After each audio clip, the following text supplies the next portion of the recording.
super intéressant dans cette matinée, c'était de me positionner dans la peau d'un étudiant.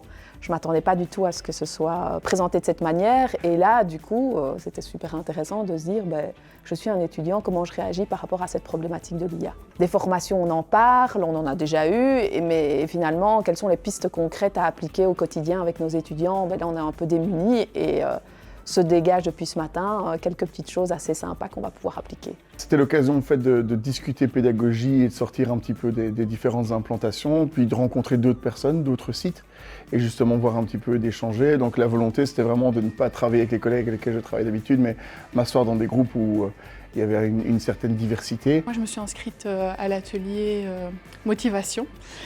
C'est toujours un thème qui reste important et voilà, rencontrer d'autres personnes, ça permet de discuter de plein d'autres idées auxquelles on n'avait pas pensé. Et déjà ce matin, on a eu plein de chouettes idées, donc c'était déjà très chouette. Moi, j'étais dans le groupe IA, donc on a dû développer, chercher des stratégies pour pouvoir l'amener aux étudiants, tout ça. Ça nous a enrichis.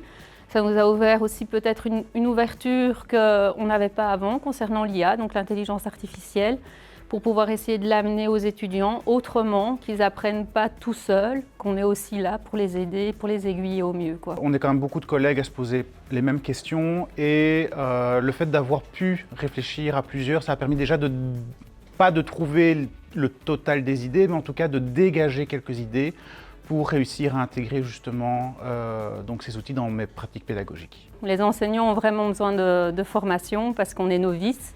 Donc on découvre par nous-mêmes, on teste, on fait des tests et voilà. Les étudiants, il ne faut pas se leurrer, ils font leurs travaux aussi grâce à l'aide de l'intelligence artificielle, donc c'est présent.